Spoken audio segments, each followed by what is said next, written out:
ಈ ಒಂದು ಕಾರ್ಯಕ್ರಮದ ಮುಖ್ಯ ಕೇಂದ್ರ ಬಿಂದುಗಳಾಗಿರ್ತಕ್ಕಂಥ ವೇದಮೂರ್ತಿ ಶ್ರೀ ಸದಾಶಿವ ಅಜ್ಜನವರು ಮೂಲ ಸಂಸ್ಥಾನ ಮಠ ಬಬಲಾದಿ ಇವರು ಈ ಕಾರ್ಯಕ್ರಮವನ್ನು ಉದ್ದೇಶಿಸಿ ಒಂದೆರಡು ಹಿತವಚನಗಳನ್ನು ಹೇಳಬೇಕೆಂದು ಅವರಲ್ಲಿ ವಿನಂತಿಸಿಕೊಳ್ಳುತ್ತೇನೆ. ಏತಮ್ಮ ಏತಮ್ಮ ಏತಮ್ಮ ಜರಣ ಈ ಕಡೆ ಸೇರಾಕೋ ಏತಮ್ಮ ಆ ಕಡೆ ಸೇರಿ ದಯಮಾಡಿ ಶಾಂತ ಒಟ್ಟು ಒಂದು 10 ನಿಮಿಷ ಶಾಂತ ಇರ್ರಿ. ಅಜ್ಜವ್ರು ಮಾತಾಡೋರ್ದಾರು ದಯವಿಟ್ಟು ಶಾಂತತೆಯನ್ನು ಕೈಕೊಡಿ. ಗುರುರ್ ಬ್ರಹ್ಮ ಗುರುರ್ ವಿಷ್ಣು ಗುರುದೇವೋ ಮಹೇಶ್ವರ ಗುರು ಸಾಕ್ಷಾತ್ ಪರಬ್ರಹ್ಮ ತಸ್ಮೈ ಶ್ರೀ ಗುರುವೇ ನಮಃ.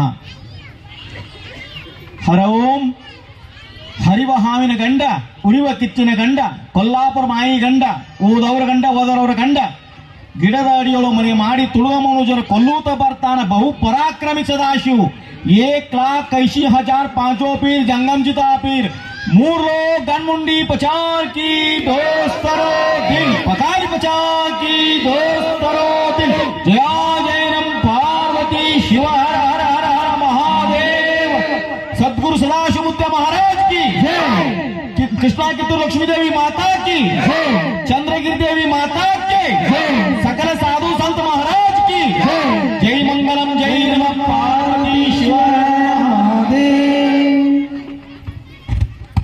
प्रातस्मरणीय ಶ್ರೀ ಸದ್ಗುರು ಸದಾಶಿವ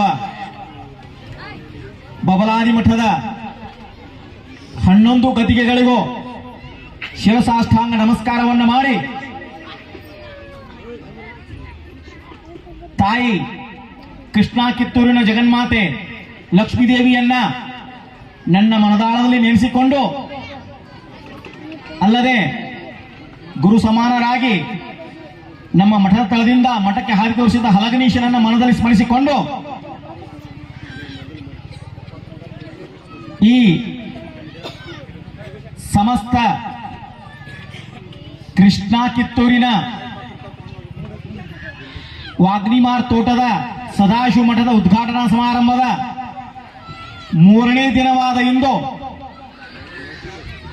ಸದಾಶಿವಜ್ಜನ ಜಾತ್ರೆ ಏನು ಮಾಡಕ್ ಬಂದಿಲ್ಲ. ನನ್ನ ತಾಯಿ ಹಾಗೂ ಗ್ರಾಮಸ್ಥರಿಗೆ ಶರಣು ಶರಣಾರ್ಥಿಗಳನ್ನು ಅರ್ಪಿಸ್ತೇನೆ.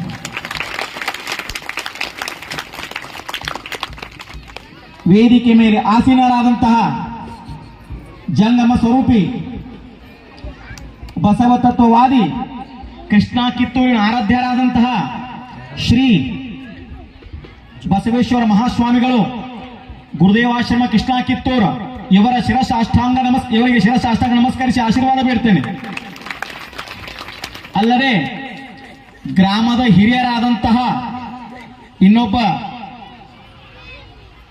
ಹಿರಿಯರು ಪಂಚಾಕ್ಷರ ಹಿರೇಮಠ ಗುರುಗಳು ಕೃಷ್ಣಾ ಕಿತ್ತೂರು ಇವರಿಗೂ ಸಹ ಶಿರಸಾಷ್ಟಾಂಗ ನಮಸ್ಕಾರವನ್ನು ಮಾಡ್ತಾರೆ.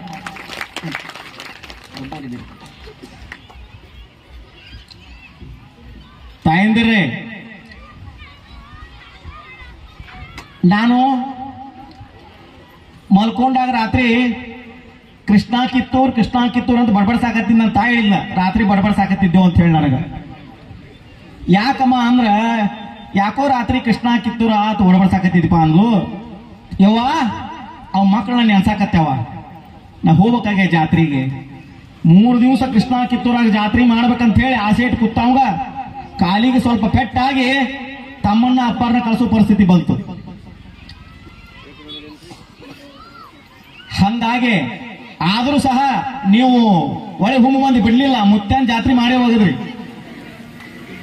ಅದಕ್ಕೆ ನನ್ನ ತಾಯಿ ಚಂದ್ರಗಿರಿ ಬಬಲಾದೀಶ ಸದಾಶಿವ ಆಂಜನೇಯ ಸ್ವಾಮಿಯಲ್ಲಿ ಏನ್ ಬೇಡ್ಕೋತಾನಂದ್ರ, ತಾಯಿ ಚಂದ್ರಗಿರಿ ಬಬಲಾದೀಶ ಕೃಷ್ಣಾ ಕಿತ್ತೂರಿನ ಎಷ್ಟು ವಾಗ್ನಿಮಾರ್ ತೋಟಿನ ಮಕ್ಕಳದವಲ್ಲ, ಈ ಮಕ್ಕಳಿಗೆ ಯಾವುದೇ ತರಹದ ಕರೋನಾ ಕಂಟಕ ಆರ್ಥಿಕ ಸಂಕಷ್ಟ ಬರಲಾರ್ದಂಗ ಈ ನನ್ನ ಮಕ್ಕಳಿಗೆ ಯಾವಾಗಲೂ ನೆರವಾಗಿ ಕಾಯಿ ನನ್ನ ತಾಯಿ ಅಂತ ನನ್ನ ತಾಯಿ ಕೇಳ್ಕೊತೀನಿ.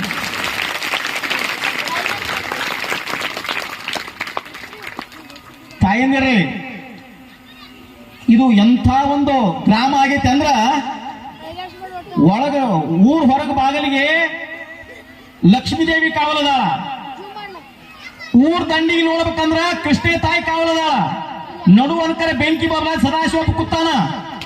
ಗ್ರಾಮಸ್ಥರಿಗೆ ಯಾವ್ದು ಅಂಜಿಕೆ, ಇನ್ಯಾವ್ದು ಅಂಜಿಕೆ?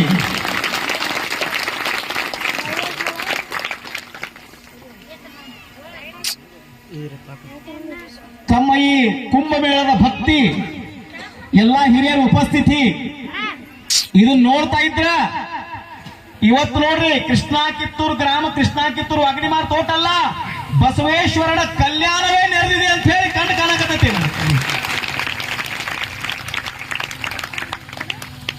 ಎಂಥ ಭಕ್ತಿ, ಎಂಥ ಒಂದು ವಾತ್ಸಲ್ಯ ಪ್ರೇಮ ಅಜ್ಜನ ಮ್ಯಾಲ. ನಮ್ಮಪ್ಪ ಬಬಲಾದೀಶ ಎಲ್ಲಿ ಹೋದಲ್ಲೇ ಬಿಟ್ಟು ಹೋದ ಒಂದೇ ಒಂದು ಅಸ್ತ್ರ ಅಂದ್ರ ಭಕ್ತಿ.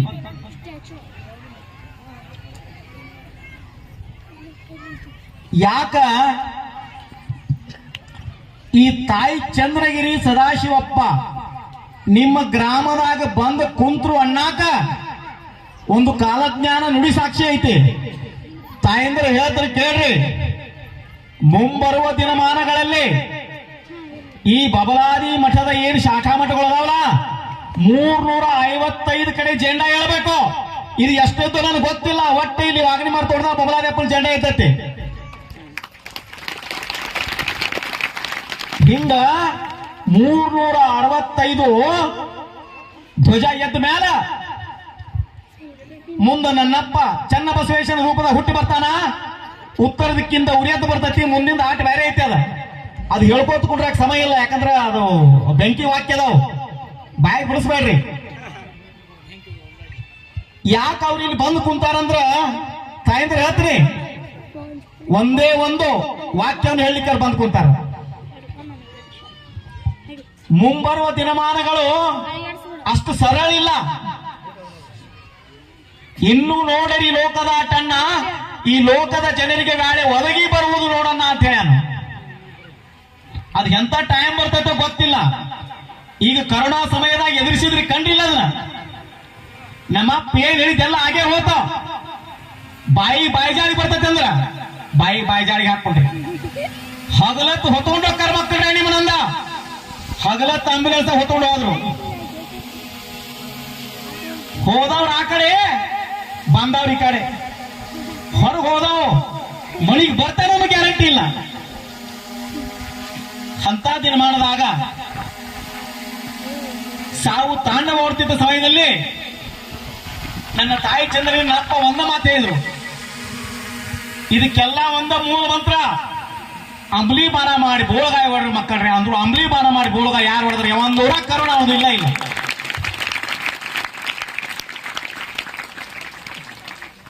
ಈ ರೀತಿ ನುಡಿದಂತಹ ಒಂದು ದೈವ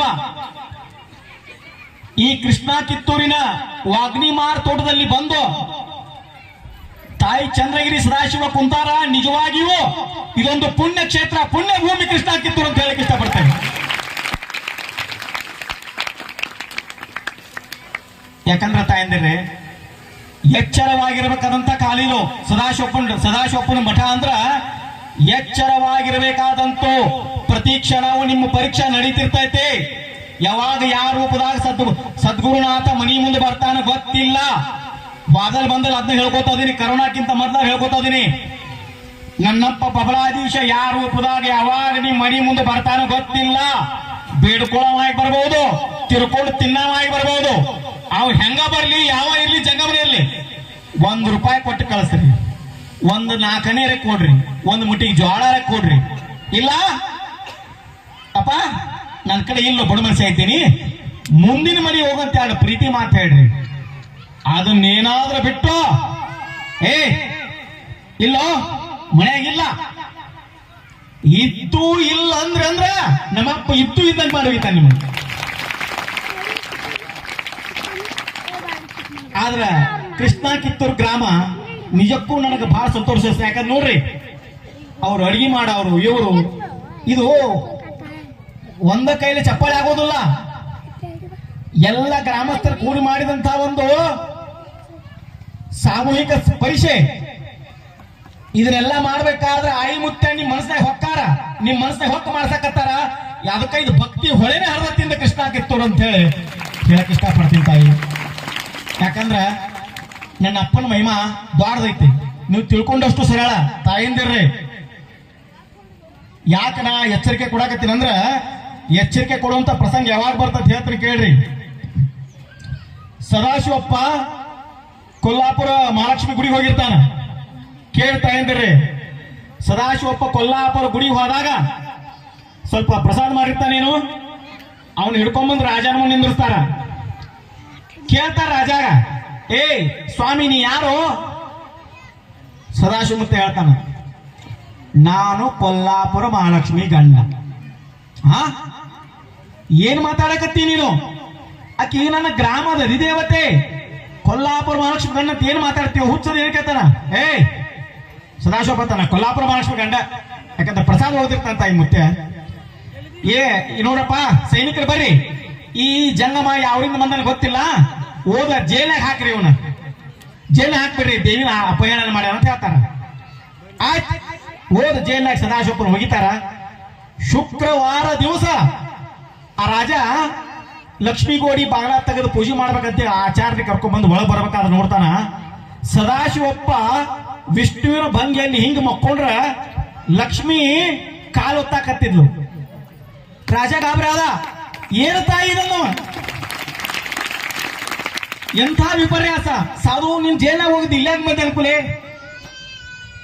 ನೋಡ್ರಿ ಸದಾಶಿವಪ್ಪನ ಮಾತಾಡ್ತಾನ, ಏ ಸಂಪತ್ತಿನ ಮದವ ತುಂಬಿದ ಅರುಗೇಡಿ, ನಾ ಹೇಳ್ತೀನಿ ಕೇಳೋ. ಹಾರುವರಿಗೆ ಹರಿಯಾಗಿ, ಕುರುಬನಿಗೆ ಬೀರನಾಗಿ, ಮುಸಲ್ಮಾನನಿಗೆ ಪೀರನಾಗಿ ಕಲಿಯುವ ಹುಟ್ಟಿ ಬರ್ತೀನಿ, ನಾನು ಗೊತ್ತಾಗಲಿ ಮಕ್ಕಳೇ ಅನ್ನ. ಎಲ್ಲಾ ಕಡೆ ಅವನಾದಾರ್ರಿ ಅವ. ಏನ್ ಹೇಳ್ತೀನಿ, ಮಸೀದಿ ಆಗವನದಾನ, ಗುಡಿಯಾಗ ಅವನದಾನ. ಬೀರಪ್ಪನ ಜಾಗ ಹೇಳಿದ್ರ ಹಾರುವರಿಗೆ ಹರಿಯಾಗಿ, ಕುರುಬನಿಗೆ ಬೀರನಾಗಿ, ಮುಸಲ್ಮಾನಿಗೆ ಪೀರನಾಗಿ ಹುಟ್ಟಿ ಬರ್ತೀನಿ, ನನ್ನ ಗೊತ್ತಾ ಇರೋ ಮಕ್ಕಳೇ ಕಲಿಯುವುದಾಗಂತ ಹೇಳ. ಅದಕ್ಕೆ ತಾಯಂದ್ರೆ ಈ ಕೃಷ್ಣ ಕಿತ್ತೂರಿನ ಸಮಸ್ತ ಕೃಷ್ಣ ಕಿತ್ತೂರಿನ ಈ ಉದ್ಘಾಟನಾ ಸಮಾರಂಭ ಜಾತ್ರಾ ಮಹೋತ್ಸವ ಹೇಳೋದಿಷ್ಟೇ. ಮುಂಬರುವ ದಿನಮಾನಗಳು ಅಷ್ಟು ಸರಳ ಇಲ್ಲ, ಕಠಿಣ ಅದಾವ. ಆದ್ರೆ ಇದಕ್ಕೊಂದು ಪರಿಹಾರ ಐತಿ. ಏನಪ್ಪಾ ಅಂದ್ರ, ಯಾರು ನನ್ನ ಅಪ್ಪನ ಪಾದ ಹಿಡ್ಕೊಂಡು ಹೋಗ್ತಾರ ಅವ್ರ ಕಷ್ಟಗಳೆಲ್ಲ ಹೂವಿನಂಗ ಸೈಲಕ್ಕವ, ಬೈಲಕ್ಕವ, ಹೂವಿನಂಗ ಹಗರಕ್ಕವ. ಈಗ ಬರ್ತೀವಿ ದೇವ್ರ ಮ್ಯಾಗಿನ ಹೂ ತಗೋತೀರಿ, ಎದಕ್ ತಗೋತೀರಿ ಅದನ್ನ? ಯಪ್ಪ ಆ ಹೂ ತಗೊಂಡ್ರ ನನಗ್ ಬಂದಂತ ಕಷ್ಟಗಳ ಹಗರಾಗಲ್ ತಂದೆ ಅಂತ ಹೇಳಿ ಹೂ ತಗೊಂಡ್ ಗಿಸಕ್ ಹಾಕೋಬೇಕು. ಸೋಮ ಹೂ ತಗೊಂಡ ಇಲ್ಲಿ ನಡೆದಿರ್ತಕ್ಕಂಥ ದಾಸೋಹ, ಭಕ್ತಿ ಇದೆಲ್ಲವೂ ನಿಮ್ಮೆಲ್ಲರ ಒಗ್ಗಟ್ಟು, ಏಕತೆ, ಪ್ರೀತಿ, ಭ್ರಾತೃತ್ವ ಇದಕ್ಕೆಲ್ಲ ಸಾಕ್ಷಿ ಆಗ್ಬೇಕು. ಯಾಕೆ ಹಿರಿಯರದನ್ನು ದಾಸೋಹ ಮಾಡ್ಯಾರ ಅರ್ಥ ಮಾಡ್ಕೊಂಡಿರ್ತಾ ಎಂದ್ರೆ, ಊರಾಗ ರಾಜಕೀಯ ಜಗದ ಇರ್ತಾವ, ಮನಿ ಮಕ್ಕಳು ಒಬ್ಬರು ಸೇರ್ತಿರುದಿಲ್ಲ, ಅತ್ತಿ ಸೊಸಿಗೆ ಜಗ ಇರ್ತೈತೆ. ಅಂತ ಸಮಯದಲ್ಲಿ ಸಾಮೂಹಿಕವಾಗಿ ದಾಸೋಹ ಮಾಡ್ಬೇಕಾದ್ರ ಇಬ್ರು ಎದುರ ಬದ್ರ ನಿಂತು ಒಬ್ಬರ ಕಣ್ಣಲ್ಲಿ ಒಬ್ರು ನೋಡಿ ಒಂದು ತುತ್ತು ಅಕ್ಕಿ ಬಾಯಾಗ ಒಂದು ತುತ್ತು ನಿನ್ನ ಬಾಯಾಗ ತಿರ್ಸಿರಂದ್ರ ನಿಮ್ಮಲ್ಲಿ ಪ್ರೀತಿ ಪ್ರೇಮ ಹುಟ್ಟ ಅಂತೇಳಿ ಆ ಪ್ರೀತಿ ಪ್ರೇಮ ದಾಸೋಹ ಮಾಡ್ಯಾರ. ಸುಮ್ಮ ಅನ್ನ ಸಾರ ತಿಂದು ಹುಗ್ಗಿ ತಿಂದು ಮನೆಗೆ ಹೋಗುದಲ್ಲ. ಯಾಕಂದ್ರ ತಾಯಂದಿರೇ, ನೀವು 1,000 ಜನ ಇಲ್ಲಿ ಊಟ ಮಾಡ್ರಿ ಅಂದ್ರ ಒಬ್ಬ ಚಿರಂಜೀವಿ ಬಂದು ನಿಮ್ ಸಂಧ್ಯಾಗ ಉಂಡು ಹೋಗ್ತಾ ನಿಮ್ಗೆ ಗೊತ್ತಾಗುದಿಲ್ಲ. ಆ ಪುಣ್ಯವು ಅನ್ನ ಹಾಕಿದವ್ರಿಗೆ ತರ್ತದೆ.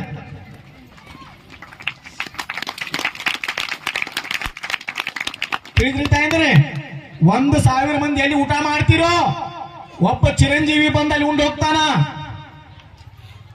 ಇದು ಅನ್ನದ ಫಲ, ಪುಣ್ಯದ ಫಲ. ಎಷ್ಟು ಅನ್ನವ, ಎಷ್ಟು ಕೈ ಬಿಚ್ಚನ ನೀಡ್ತೀರಿ ಅಷ್ಟು ಕೈ ಬಿಟ್ಟು ಕೊಡ್ತಾನೆ ನಮ್ಮ ಸದಾಶಿವ. ಎಷ್ಟು ಕೈ ಮುಚ್ಚಿಡ್ತೀರಿ ಅಷ್ಟು ನಿಮ್ ಕೈಯನ್ನು ಬಿಟ್ಟು ಹೋಗ್ತೈತಿ. ಇದು ದ್ವಾರದಬೇಕಿದೆ, ಇದು ದ್ವಾರದಬೇಕಿದೆ ಯಾವಾಗಲೂ. ಅದರಂತೆ ಇನ್ನೊಂದು ವಿಷಯವನ್ನ ಬಬಲಾದಿ ಮಠದಿಂದ ನಮಗೆ ಹೇಳಿ ಕಳಿಸ್ತಾರೆ, ಹೇಳ್ಬೇಕಂತ ಹೇಳಿ. ಇತ್ತಿತ್ತಾಗಿ ಸದ್ಭಕ್ತರನ್ನ ಶಿಶು ಮಕ್ಕಳು ನಮ್ಮಪ್ಪ ಪ್ರಸಾದ್ ಅಂತ ಹೇಳಿ ಏನೋ ಒಂದು ಮದ್ಯ ಸರಾಯಿಯನ್ನು ಮಾಡ್ಯಾನೋ, ಅದನ್ನ ಅತಿಯಾಗಿ ತಗೊಳಕತ್ತಾರ ಎಲ್ಲಾರು ಗಣಮಕ್ಳು. ಎಷ್ಟೋ ಮಂದಿ ಮನಿ ಮಠ ಮಾರ್ಕೊಳ್ಳಕ್ ಬಂದಾರ ನೋಡ್ರಿ. ಅರಿತು ಹಣೆಗೆ ಹಚ್ಚಿದ್ರೆ ಅಮೃತ ಆಕೈತೆ, ಅತಿಯಾಗಿ ಸೇವಿಸಿದ್ರೆ ವಿಷ ಆಕೈತೆ. ಅವ ಬಿಂದು ಪ್ರಮಾಣವನ್ನು ಹಣಿಗೆ ಹಚ್ಕೊಂಡು ಮುಂದಾಗುದು ಹತ್ತಿದ್ದ. ನೀವೇನು ಒಂದು ಐಟಿ ಕುಡಿದು ಕಾಲ ತಲೆ ಹೇಳ್ತೀರಿ ಹೇಳ್ರಿ, ನನಗೆ ನೋಡೋನಿಲ್ಲ. ದಯಮಾಡಿ ನೋಡ್ರಿ, ಆ ಚಟಕ್ಕ ಎಲ್ಲರೂ ಬಲಿ ಆಗಬಾರ್ದು. ಇನ್ನು ಮುಂದೆ ಬರಬರ್ತಾ ಪ್ರಸಾದ, ತೀರ್ಥ ಪ್ರಸಾದದಿಂದ ಅಂಬಲಿ ಪ್ರಸಾದವರೆಗೆ ನಾವು ಸಾಗೋನು.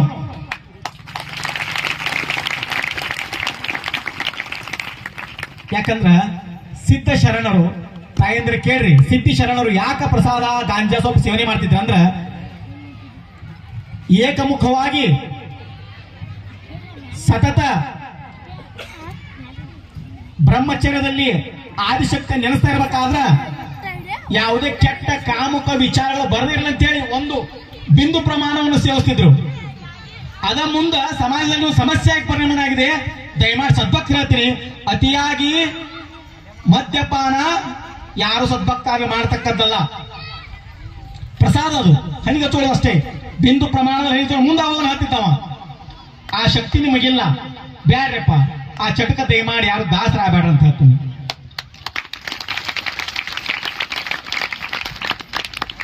ಅದರಂತೆ ಇನ್ನೊಂದು ವಿಷಯವನ್ನು ಹೇಳ್ಬೇಕಂತ ಹೇಳಿ ಮುಂಜಾನೆ ಗುರುವ ಫೋನ್ ಹಚ್ಚಿದ್ರು. ಈಗಿನ ಕಾಲದಲ್ಲಿ ಭಕ್ತಿ ಎಂಬುದು ಮರೆಮಾಚಿ ಹೋಗಿ ಕೇವಲ ಇದು ಗುಡಿ ಗುಂಡಾರಗಳು, ಭಕ್ತಿ ಗುರುಗಳು ಮೊಬೈಲ್ನಲ್ಲಿ ರೀಲ್ಸ್ ವಿಡಿಯೋ ಮಾಡೋಕೆ ಮಾತ್ರ ಸೀಮಿತ ಆಗಿದೆ. ಇವತ್ತ ಇಂಥ ಗುರುಗಳು ಕುಂಡಿಸಿ ಆ ಮಾತು ಕೇಳ್ತೀರಿ, ಆದರ್ಶಗಳನ್ನ ಕೇಳುವುದಷ್ಟೇ ಗೊತ್ತದ, ಪಾಲನೆ ಮಾಡೋದು ಯಾರಿಗೂ ಗೊತ್ತಿಲ್ಲ. ಯಾಕ ಇಷ್ಟೊತ್ತನ ಹೋದ್ರದೆ ಹರಿವ ಹಾವಿನ ಗಂಡ, ಉರಿವ ಕಿಚ್ಚಿನ ಗಂಡ, ಕೊಲ್ಲಾಪುರ ಮಹಾಲಕ್ಷ್ಮಿ ಗಂಡ. ಏನ್ ತಿಳ್ಕೊಂಡ್ರಿ? ಸದಾಶಿವಪ್ಪನ ಆದರ್ಶವಾಗಿ ಬಾಳ್ಬೇಕಿಲ್ಲ. ನೀವು ಏನ್ ತಿಳ್ಕೊಂಡ್ರಿ? ಹರಿವ ಹಾವು ಅಂದ್ರ ಮನಸ್ಸೆಂಬ ಚಂಚಲ ಚಿತ್ತಲ್ಲ. ಹರಿವ ಮನಸ್ಸಿನಲ್ಲಿ ಹರಿವ ಹಾವು ಇದು ಚಂಚಲ ಚಿತ್ತದ ಹಾವು. ಆ ಕಡೆ ಹರಿತಿರ್ತತಿ. ಇದು ಆಸೆ ಕಡೆ ಮಾರಿ ಮಾಡಿ ಹರಿಲಾರ್ದಂಗ ಸದಾಶಿವಪ್ಪ ಏನ್ ಮಾಡ್ತಾನ, ಇದನ್ನ ಕಟ್ಟಿ ಹಾಕ್ತಾನ. ಅದಕ್ಕೆ ಹರಿವ ಹಾವಿನ ಗಂಡ ಅಂತ ಹೆಸರು ಕೊಟ್ಟವನಿಗೆ. ಉರಿವ ಕಿಚ್ಚಿನ ಗಂಡ. ಉರಿವ ಕಿಚ್ಚಂದ್ರ ಬೆಂಕಿ ಅಂತ ನೀವು ತಿಳ್ಕೊಂಡಿರ್ಬೇಕು ತಾಯಂದ್ರೆ. ಉರಿವ ಕಿಚ್ಚಂದ್ರ ಬೆಂಕಿ ಅಲ್ಲ. ಒಂದು ಕಿಚ್ಚು ಅನ್ನೋದು ಮನುಷ್ಯನ ಹುಟ್ಟಿನಿಂದ ಬಂದಿರ್ತದೆ. ಅದು ಯಾವ ಕಿಚ್ಚು ಗೊತ್ತೇ? ಹೊಟ್ಟೆ ಕಿಚ್ಚು. ಒಬ್ಬವ ಒಂದಿಟ್ಟು ಕಪ್ ಹೆಚ್ಚು ಬೆಳೆದಂದ್ರೆ ಆಗಿ ಬರೋದಿಲ್ಲ. ಅಣ್ಣತಮ್ಮಗಳು ಅಣ್ಣ ಹೆಚ್ಚು ಮನಿ ಕಟ್ಸಿದ್ರೆ ಆಗಿ ಬರೋದಿಲ್ಲ.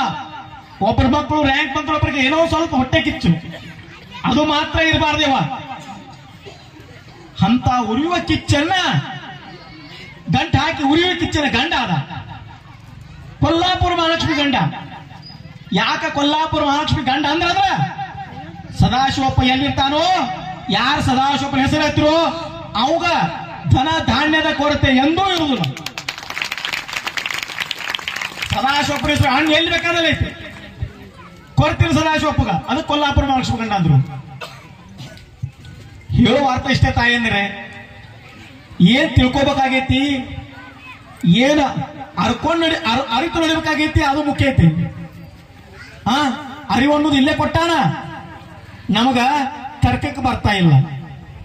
ಅದಕ್ಕೆ ಹಿರಿಯರು ಏನ್ ಮಾಡ್ಯಾರ ಅಂದ್ರ ಒಂದು ಮೂರ್ತಿಯನ್ನ ಸ್ಥಾಪನೆ ಮಾಡಿ ಅದಕ್ಕೆ ಜೀವ ತುಂಬಿ ಅದನ್ನ ಗುಡಿಯಲ್ಲಿ ದೈವ ಅಂತ ದೈವ ಅಂತೇಳಿ ಇಟ್ಟು ಪೂಜೆ ಮಾಡಿ ಈ ಎರಡು ಗುರು ಹಿರಿಯರ ಮಾತುಗಳನ್ನು ಕೇಳಿ ಒಳ್ಳೆ ಮಾರ್ಗದಾಗ ನಡೀತೀರಿ ಅನ್ನೋ ದೃಷ್ಟಿಯಿಂದ ಮಾತ್ರ ಈ ಒಂದು ಗುಡಿ ಮತ್ತು ಗಮನಗಳನ್ನು ಮಾಡ್ಯಾರ. ಒಟ್ಟು ಉದ್ದೇಶ ಇಷ್ಟೇ, ಸುಜ್ಞಾನ ಸನ್ಮಾರ್ಗ ಜ್ಞಾನದ ಮಾರ್ಗದ ನಡೀಲಿ ಅಂತ ಹೇಳಿ ಭಕ್ತಿ ಮಾರ್ಗದ. ಅದಕ್ಕಾಗಿ ಹೇಳ್ತಾ ಇದ್ದೇನೆ, ಏನಪ್ಪಾ ಅಂದ್ರೆ ಈ ಗುಡಿಗಳು ಧಾಂಬಿಕತೆ ಕ್ಷೇತ್ರಗಳು ಮಾತ್ರ ಆಗಬಾರ್ದು. ಬಸವ ತತ್ವಗಳ ಅಡಿಯಲ್ಲಿ, ನೈತಿಕ ನಿಯಮಗಳನ್ನು ಸಾರುವ ಅಡಿಯಲ್ಲಿ, ಜೀವನ ತತ್ವ ಬಿತ್ತರಿಸುವಲ್ಲಿ ತಮ್ಮದೇ ಆದ ಮಹತ್ವದ ಪಾತ್ರವನ್ನು ವಹಿಸಬೇಕು. ತಾಯಂದಿರೇ, ಎಷ್ಟು ಮಂದಿ ಕೈ ಮೊಬೈಲ್ ಸಣ್ಣ ಮಕ್ಕಳ ಕೈಯಾಗ ಅರ್ಥ ಮಾಡ್ಕೊಂಡ್ರಿ, ಅದ್ರಾಗ ಏನ್ ನೋಡ್ತಾವ ನಿಮ್ಗೆ ಗೊತ್ತಾಗೋದಿಲ್ಲ. ಅದೇ ಒಂದೊಂದು ಮೊಬೈಲ್ ಕೊಡೋ ಬದ್ಲಿ 4 ವಚನ ಅವ್ರು ಹೇಳ್ತಿದ್ರಂದ್ರೆ ಅವ್ರ ಜೀವನ ಬೇರೆ ಹೋಗಿತ್ತು. ಇದು ಹಗರ್ಕಾಲ ಜಗಕ್ಕೆ ಬಂದಿತ್ತು ಮಕ್ಕಳ ಅಂತ ಹೇಳೋಣ, ಎಲ್ಲ ಹಗರ್ಕಾಲ ಬಂದತ್ತೀಗ. ತಾಯಿಂದರಕ್ಕೆ ಗೊತ್ತಿರ್ಬೇಕು, ಹಿರಿಯರು ಅವಾಗ ಬುತ್ತಿ ಕಟ್ಕೊಂಡು ಹೋಗಿದ್ರು, ಈಗೆಲ್ಲ ಹೋಟೆಲ್ಗೆ ಹೋಗ್ತಾರಿ, ಡಾಬಾಕ್ ಹೋಗ್ತಾರಿ. ಏನು ಮಾಡಕ್ ಸಾಧ್ಯ ಇಲ್ಲ. ಎಂದ ನಮ್ಮಪ್ಪ ಕಟ್ಟಿಗೆ ಅಂದಾನ ಆ ಟೈಮ್ ಬರ್ತೈತೆ. ಆ ಟೈಮ್ದಾಗ ಮತ್ತೆಲ್ಲರೂ ಅದ ಪ್ರಕಾರ ನೋಡಿಲಿ, ಊರಿಗೆ ಡ್ಯೂಟಿ ಹೆಚ್ಚವ್ರು, ಎತ್ತಿನ ಗಾಡಿ ತಗೊಂಡು ಹೊಡವ್ರು, ಜೋಳದ ರಾಶಿ ಅದು ಅದು ಮುಂಬರುವ ಕಾಲಮಾನಕ್ಕೆ ಬರ್ತೈತಿ. ಅದೀಗ ಹೇಳೋದು ಬೇಡ. ಅದನ್ನ ಒಂದು ಸಂವತ್ಸರಕ್ಕ ಕಟ್ಟಿ ಕೂಡ್ತೈತಿ, ಆ ಸಮಯನೂ ಬರ್ತೈತಿ. ಒಟ್ಟಾರೆ ಇಷ್ಟೇ, ಬಬಲಾದೀಶ ತಾಯಿ ಚಂದ್ರಿಗೆ ಬಂದು ಕೂತಾಳಂದ್ರಾಗ ಎಚ್ಚರದಿಂದೀರಿ ಮಕ್ಕಳ್ರಿ, ಸಾಕ್ಷಿತ ಬರ್ತಾನ, ಎಚ್ಚರವಾಗಿರ್ರಿ.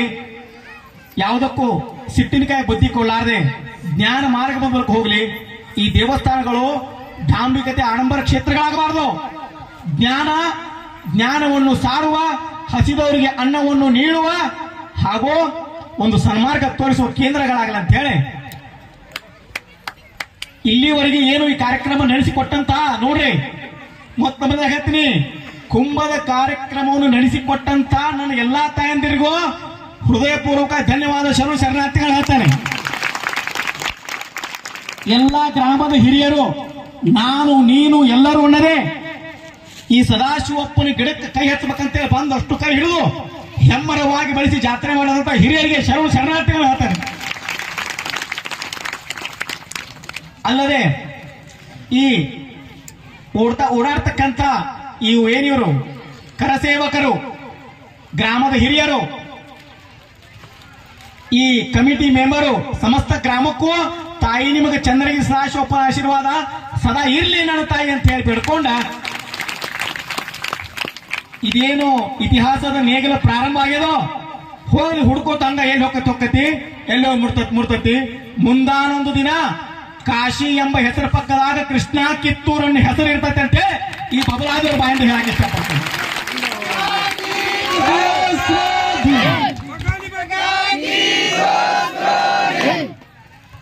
ಅದಕ್ಕ ನಾವು ತಾಯಂದರಿಗೆ ಹೇಳೋದಿಷ್ಟೇ, ಯಾವ್ದೋ ಕಾಲಕ್ಕೂ ಏನ ಬರಲಿ, ಯಾವ್ದೋ ಪರಿಸ್ಥಿತಿ ಬರಲಿ, ಆಯಿ ಮುತ್ತನ ಪಾದ ಬಿಡಬೇಡ್ರಿ, ಪಾದ ಹಿಡ್ಕೊಂಡು ಹೋಗ್ರಿ, ಎಲ್ಲ ಒಳ್ಳೇದಾಕೈತಿ. ಅದಕ್ಕೆ ಸಮಸ್ತ ಗ್ರಾಮಸ್ಥರಿಗೂ ತಾಯಿ ಚಂದ್ರಗಿರಿ ಬಬಲಾದೀಶ ಒಳ್ಳೇದು ಮಾಡಲಿ ಅಂತ ಹೇಳಿ ಎಲ್ಲಾ ಗ್ರಾಮಸ್ಥರಿಗೆ ಹಾಗೂ ವೇದಿಕೆ ಮೇಲೆ ಕುಂತಂತ ಇಬ್ಬರು ಹಿರಿಯರಿಗೂ ತಲೆ ಬಾಗಿ ನಮಸ್ಕರಿಸಿ ಎರಡು ಮಾತುಗಳಿಗೆ ವಿರಾಮವನ್ನು ಹೇಳ್ತೀನಿ ತಾಯಂದಿರು.